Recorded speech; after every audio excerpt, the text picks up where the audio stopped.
7 de marzo del Evangelio de San Juan, capítulo 2, versículos 13 y siguientes. Cuando se acercaba la Pascua de los judíos, Jesús llegó a Jerusalén y encontró en el templo a los vendedores de bueyes, ovejas y palomas, y a los cambistas con sus mesas. Entonces hizo un látigo de cordeles y los echó del templo, con todo y sus ovejas y bueyes. A los cambistas les volcó las mesas y les tiró al suelo las monedas. Y a los que vendían palomas les dijo: «Quiten todo de aquí y no conviertan en un mercado la casa de mi Padre». En ese momento sus discípulos se acordaron de lo que estaba escrito: «El celo de tu casa me devora».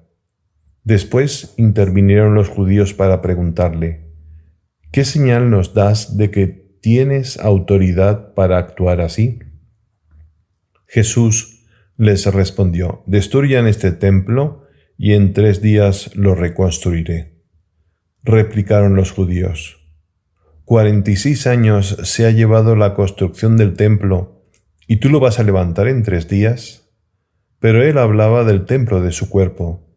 Por eso cuando resucitó Jesús de entre los muertos, se acordaron sus discípulos de que había dicho aquello, y creyeron en la Escritura y en las palabras que Jesús había dicho.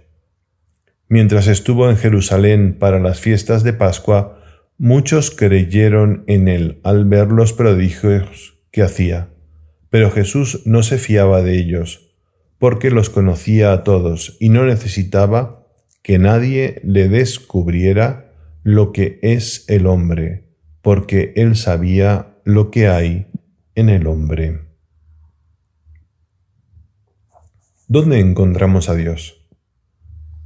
El templo no será ya el único lugar para encontrar a Dios. Él no se confina, no se reduce a lugares determinados. Jesús purifica así la religión.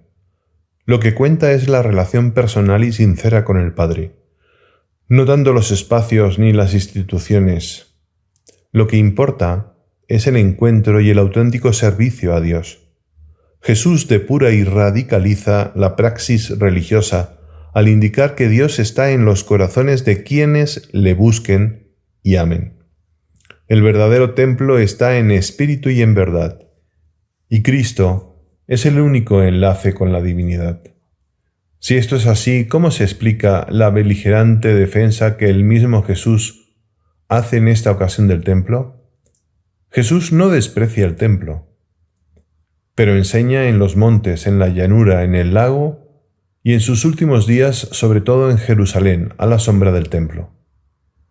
Lo cual nos está diciendo que debemos acostumbrarnos a ver a Dios en todas las cosas, pero también en los espacios donde ha querido vincular su presencia, en los necesitados, en su palabra, en la Eucaristía, en la misma comunidad reunida en su nombre, cuando rezamos, cuando estamos juntos alrededor del sagrario, en los pastores de la comunidad, el sacerdote, en la naturaleza y en la historia, en la propia conciencia. Son templos de Dios.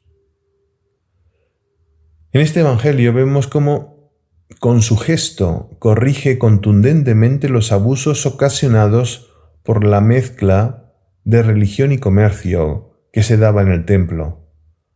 Es decir, la falta de respeto, el cambalache, el lucro, el negocio a costa de lo sagrado. Lo interpretó muy bien San Agustín, quien dice: ¿quiénes son los que venden corderos y palomas? Los que en la iglesia buscan su propio interés más que el de Cristo. Van a la iglesia, pero para buscarse así, para venderse, para lucirse. No van a la iglesia para hablar con Jesús. Contra esto arremete Jesús. Por eso hoy podríamos decir que esta limpieza que queremos dentro de la iglesia, de corrupción, ambiciones, es lo que Jesús expulsa.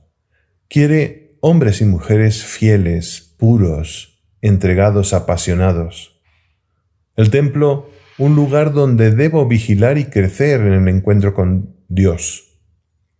En mis genuflexiones, en la forma de santiguarme, en el silencio sagrado que debo tener en ese espacio de la iglesia y respetarlo como espacio sagrado. Recordemos que el templo soy también yo, soy templo del Espíritu Santo y también debo cuidarme. Por eso, pregúntate, ¿qué hay en mi corazón? ¿Qué hay en mi vida? Y que la bendición de Dios Todopoderoso, Padre, Hijo y Espíritu Santo descienda sobre ti y permanezca para siempre. Amén.